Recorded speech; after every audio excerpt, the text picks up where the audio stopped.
Good afternoon and good evening. Welcome to this STARS webinar. I'm Tony Schönenberger. I'm the Executive Chairman of STARS. STARS is a platform for dialogue to discuss developments which will impact the society and our businesses in the next few years.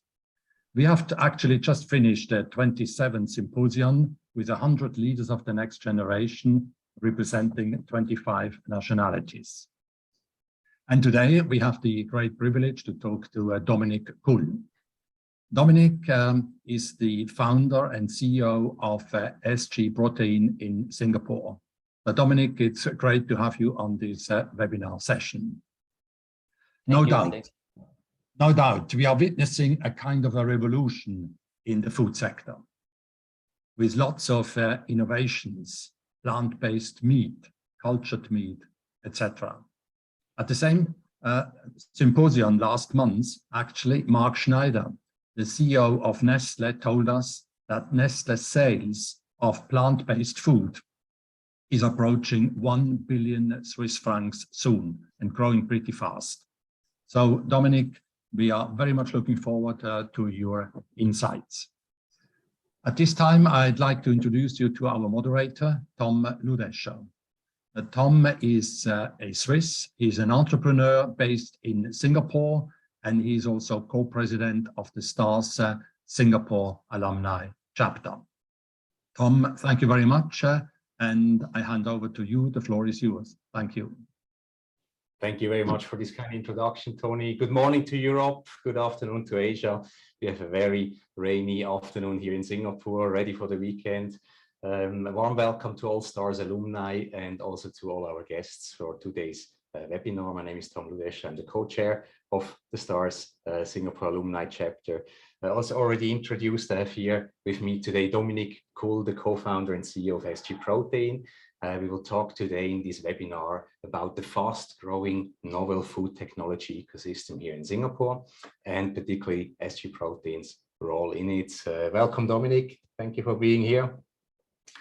Let me start. A few years ago, back in 2019, Singapore launched its ambitious 30 by 30 initiative with the objective to locally produce 30% of its food supply by the year 2030. So this is quite ambitious, particularly for people familiar with Singapore living here. Everyone just asks, well, we don't have space, we don't have animals, we don't have fields. How are we going to do that? And it was very interesting to see over the past number of years how this innovation into new food technologies started, how things evolved. Since then, a cluster of novel food technologies has emerged here in Singapore. It started first with urban farming, particularly for vegetables and for aquaculture. The next wave that we have seen coming was then more on the plant-based alternative for meats, dairy or eggs. And most recently, the last 12 months, there was a lot of focus on precision fermentation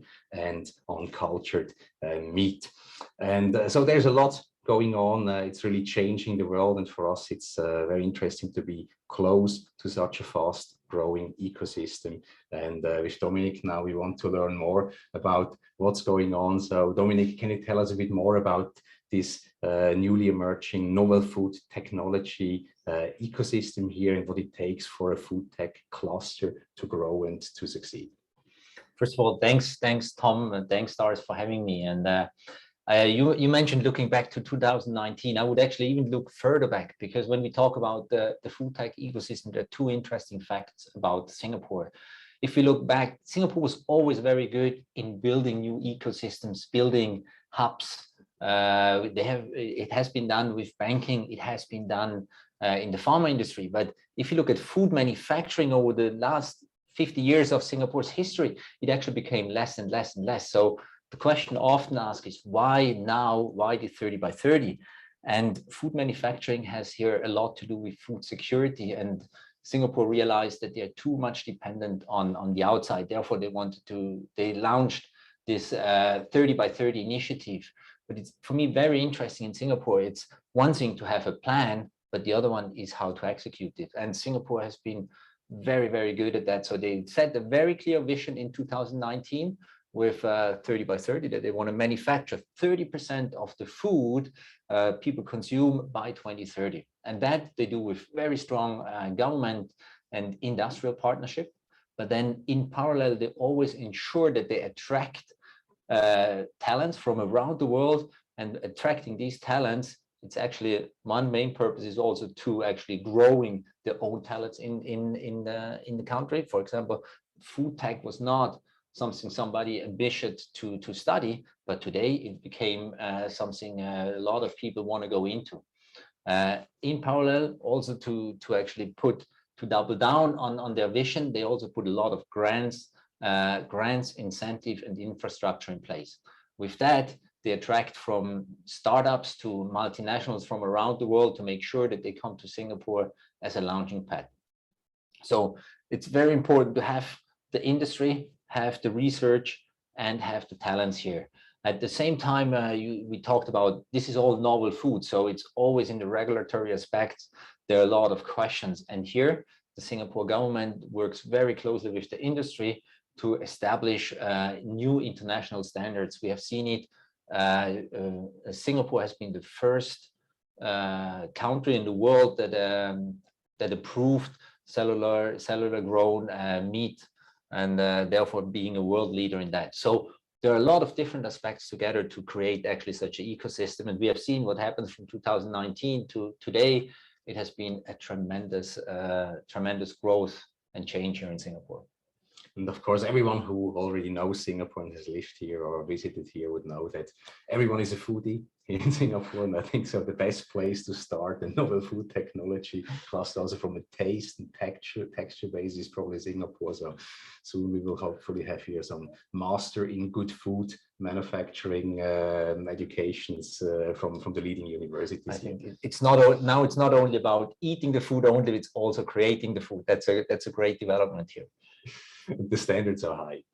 So tell us a bit more, Dominique, how does SGProtein fit into this food ecosystem? Because it's very broad, as you have said. It starts from traditional reinvented farming methodologies that make better use of space, but it really ends with cell-based. That is a completely different way of how you can rethink production of animal-based food. So what is SGProtein doing, and how does it fit into this? So before answering you what SGProtein is doing in that space, I want to quickly also highlight what is actually different on food innovation, on novel food, and what are the different challenges to traditional stuff. And when you think about traditional food manufacturing, there are industrial standards out there. Food has been produced and processed over so many years. If you go into cheese or flour or chocolate, there is industrial standards. For most of the food innovations, there is no standards out there. So it's very, very difficult, and the industrial standard has to be developed first. I always compare it with the car industry. Even the most innovative car today, a Tesla, still has 4 wheels, the steering wheel, and sitting on one side of the car. So the industrial standard is kept there. But for novel food, actually there is no industrial standard. That's still something in development. Another critical part is the production cycles, or the innovation cycle, is becoming much, much faster and shorter, which has not been used in the past. In the past, companies could build a plant, which actually takes a very long time to build something, and then they could run it for many, many years with the same. This is going to change with food innovation. That cycle time shortened drastically.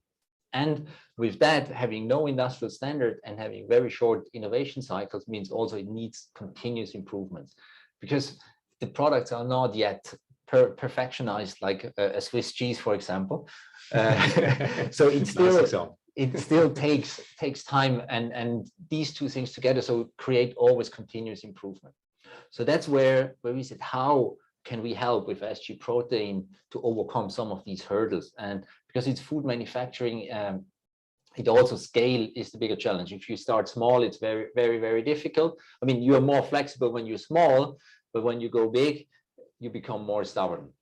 So our aim is really to provide scalability to the industry, to the novel food industry, especially in the meat alternative space. So with that, we want to help companies to overcome the technology challenge, the cost challenge of scale and also the knowledge challenge, because if you have food innovation, you have to innovate. And then knowledge is not something which you can study what has happened the last 50 years, but it's always continues grooming the talent pool. So it's really with our technology platform we are building at SGProtein, we want to help companies to overcome that hurdle. So you mentioned the manufacturing platform. What exactly is in it? Because we know the platform model, particularly from e-commerce, from digital ecosystems. But here I feel there is something much more tangible in it because you produce food. So is there a chimney? Is there an oven? Is there a machine? How does the platform look like? So yes, that's the big black box we talk about here. No, when I looked at especially right now talking about plant-based meat in Europe, we're already a few steps ahead, I would say, in the development cycle. And we said for Asia, it has been always lagging behind because of the scalability challenge. So we started starting with a high moisture extrusion plant, which we built from with our technology. We have a technology partner bringing in the best technology, and we put them together and operating that plant with having the know-how how to operate it. And we do that then in different business models. We do that for private label, for companies who actually are very good in branding but want to use the latest technology, so we can operate it for them. We operate it, we develop the product for them, and they can label it. We do white label products for companies which are smaller, and we do also traditional contract manufacturing. With that, these companies, these alternative meat brands have actually the possibility to have the latest and greatest technology, have the latest product innovation. At the same time, they don't need to go and build first their own plant, which takes several years, and they would need to fill the whole capacity of that. So drilling down on it, I mean, what's the product? I mean, we do plant-based meat analogs, which is a very, very long name for. So it's actually meat out of plants. Very simple. So we have products, full muscle meat that tastes like meat, that has a texture like meat, and that can be cooked like meat, which is very important for cooking, and food is super important here in Singapore. And we have seen the so-called plant-based meat. The first version was a lot of burgers and chicken nuggets, but traditionally that's not what we eat here in Singapore. We have a lot of curries, we have tandoori chickens, we have a lot of things with sauces or fried, wok fried stuff. So we produce actually meat alternatives which kind of suit that format for the Asian kitchen. This format is more like the stripes and correct. You have full chunks of meat. You have strips of meat. So when you pull that apart, you really have a texture and the format like you would have from a meat side. This all sounds very real. I mean, for me, I always try to put a bit the news together and see what's real. So meaning it's on my plate today or tomorrow, and what is still a bit more ahead in the making. I think I just read last week about 3D printing of cell-based meats, where you come and take some of the lab-grown cells and then 3D print them into a marbled type of beef. I mean, this is all very futuristic.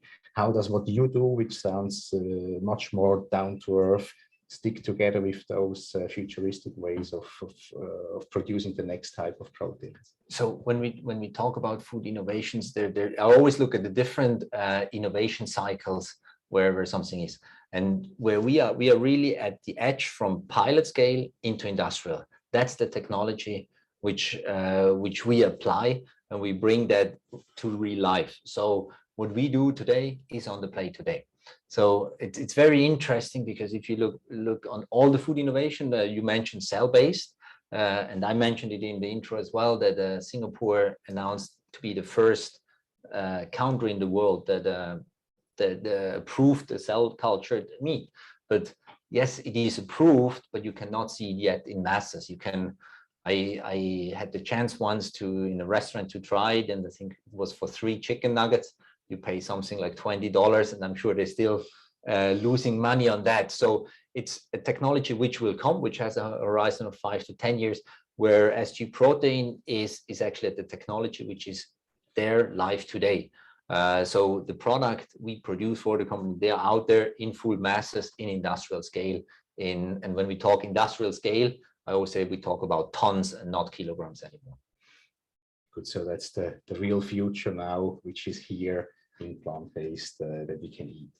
You have been in the region for a number of years. I think over 10 years you have been in Asia. Correct. Even in the past, you lived once in Vietnam. Asia before was, I think, Indonesia, and now Singapore for the last 6 years. So I think you have gained a lot of insights from the markets here, but also the markets elsewhere. You were in the US before working, so you really understand the East and the West. And for us as STARS, as an organization that builds bridges between East and West, we are always very much interested in what are the similarities that someone who has seen both can pick out, and what is the big differences, if there are any, that really makes it different. So if you adopt one concept from a Western market to an Eastern market, or the other way around, you really need to know what you're doing, otherwise it will not work. So what's your take now on plant-based? So you mentioned that the difference between East and West. I would actually already start the difference between Asian countries, and especially Southeast Asian countries where we are at home, because it's not just one big region we are in, but there are huge differences if you look at culture, religion, ethnicity. And first we have to understand that already in Southeast Asia, we have the biggest Muslim country, which is Indonesia. We have one of the biggest Buddhist population in Thailand. We have huge Christian population with Philippines, Australia. So there's a religion difference. And if we talk about religious difference, we have halal comes into play for eating. But it's also the background. Philippines is very strong on pork, where obviously in Indonesia, Malaysia, with the Muslim population, there is no pork at all. So we have to understand within Southeast Asia, it's not one thing, it's a huge difference. But also then when you look at taste buds, I guess many of you have been traveling into Southeast Asia, and I remember from my days in Switzerland, I could go to an Asian restaurant. Today, I'm always asking myself, what is an Asian restaurant? Because if you go to Indonesia with 17,000 islands, already every island has a different cuisine. Indonesia, for example, they cook not very spicy, but then they put super spicy sauces on it. If you go to Malaysia, everything is overspiced with a lot of MSG, and if you don't have enough spices on it, it doesn't work.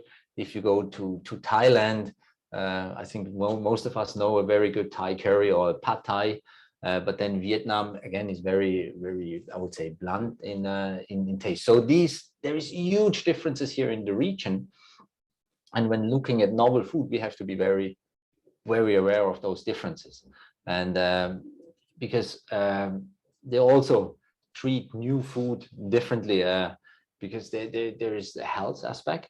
And interesting enough, I recently read a study, why would people eat more plant-based food in Asia? And it's a bit different from each country, but a big portion is for healthy eating. And interestingly enough, they're the top number 2 countries who said they will spend more money on healthy food was not Singapore, who would have the biggest GDP. It was actually Indonesia and China, who said they are willing to spend more money for healthy food. Saying that, yes, they want to spend more money, but cost is a super important aspect as well here in Asia.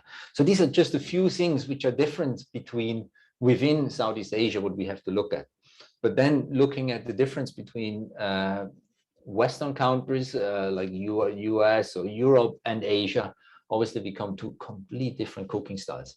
I mentioned it before, burgers, nuggets, I would say a very typical format in the US, also adapted partially in Europe. You hardly see that here in Asia. It's very not traditional. When we see here products come a lot with sauces, with curries. We have curries in India, we have curries in Malaysia, we have different curries in Thailand. So the product has to be different as well. Cooking style is different. If you have wok fried, high fire, a lot actually done with oil, very heavily on oil.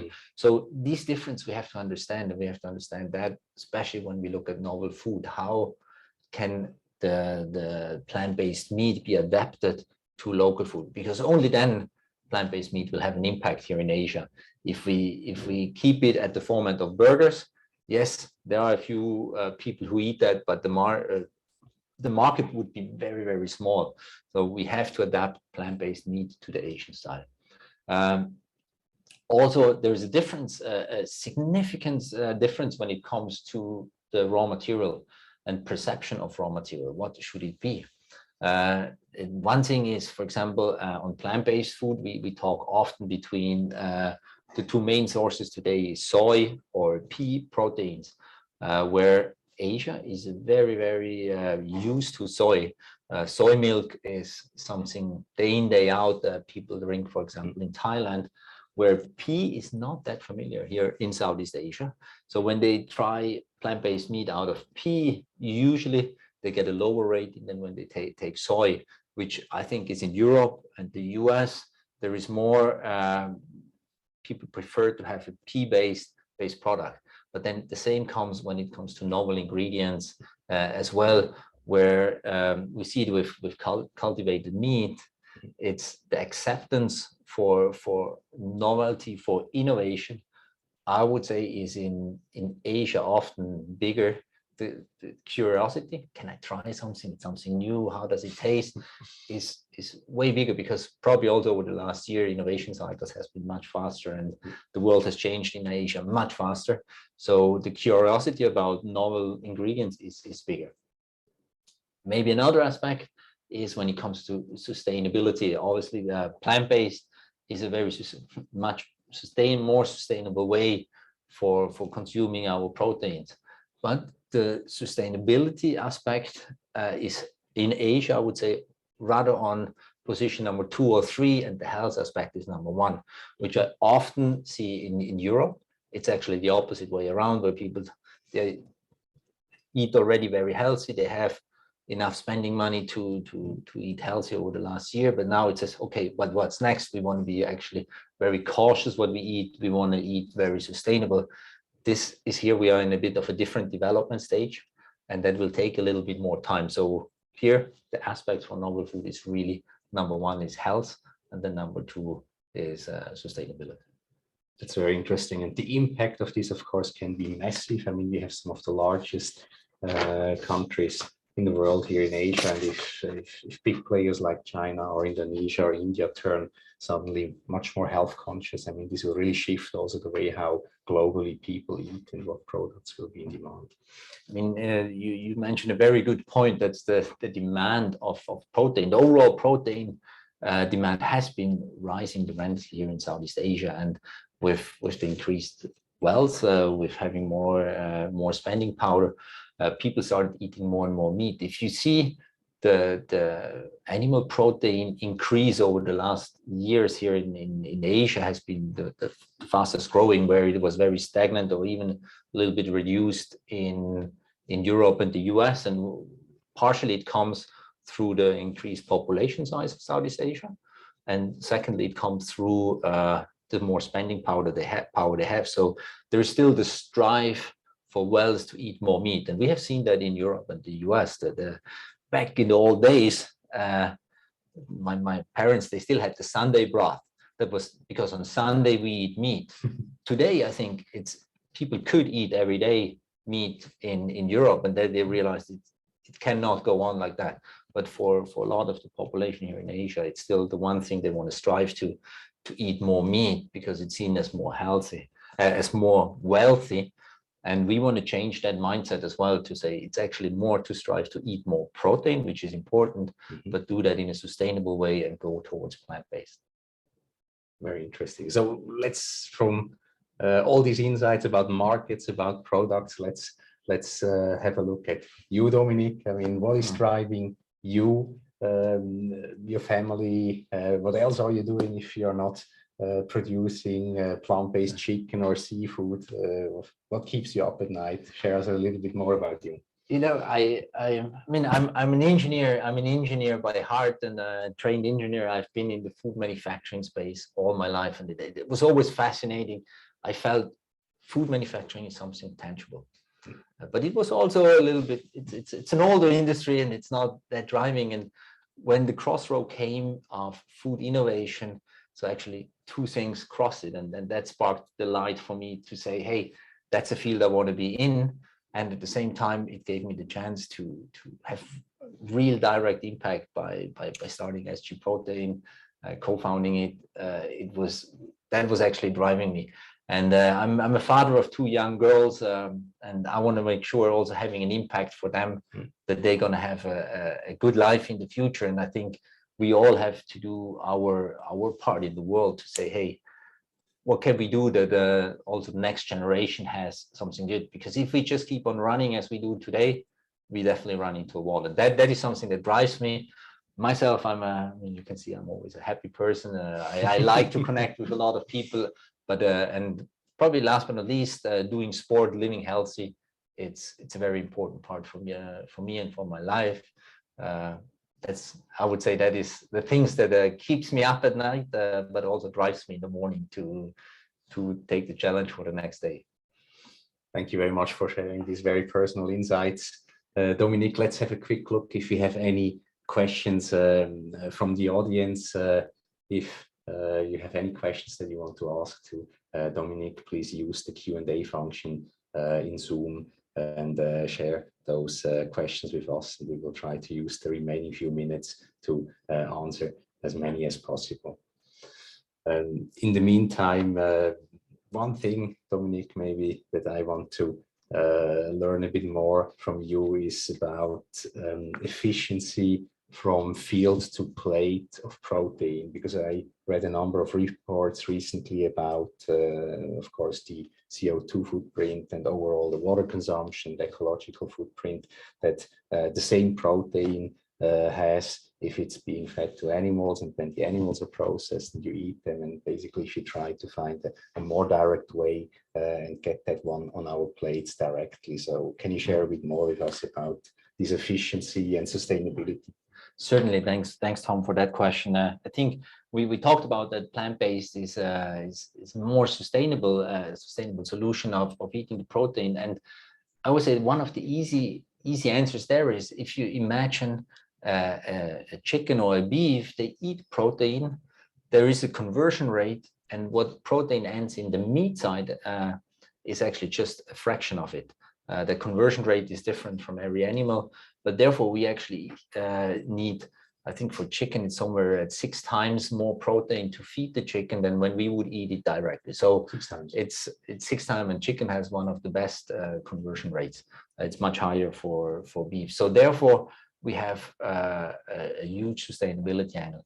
The other part is the mass feeding and the health aspects. You can imagine if you go all that into an animal, and all the waste you have from the animal, which you're actually not eating, that's just an inefficient system for me. So if we take the protein directly into our bodies, we would also need much less land to actually cultivate the proteins which we have today. And that means needing less land, means less water, means less deforestation. So that's where the efficiency comes in from plant-based meat side. Go to the next question from the audience. The question is asked by Brian Yang, and Brian asks about scalability in food manufacturing, and that this means module-based manufacturing, if this is what you're doing with SGProtein, and also how do you use more plant-based protein without some common allergic reactions such as peanuts or pea protein? Okay, thank you, Brian, for the question. And would say the first part of the question, yes, it's exactly about having modular design and being able to manufacture that not every company has to build its own manufacturing. We can make with one big manufacturing, which we offer that service then to several companies. They already get the scaling advantage at the beginning, so they don't have to do it. And therefore we have to have a certain module-based manufacturing, and we can adjust things depending for whom we manufacture and what products we're going to do. And the second question regarding the allergic reactions, that's definitely always a concern, and then food allergies, it's something we have to address. But there is there is a lot of innovation going as well in novel proteins. It can be fermented proteins, microproteins that we then can use again to make with our technology plant-based meat alternatives. So the overall we can't get rid of the allergies. I mean, and that's something I think which people will have more and more, but it's always something we have in our eyes and look that we can use different sources to actually also address different market needs.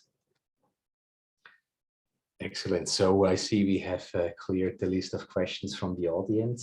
So this brings us to the end of today's webinar. I want to thank Dominique very much for all the insights shared today. I think I learned a lot, and I hope the same is for the audience.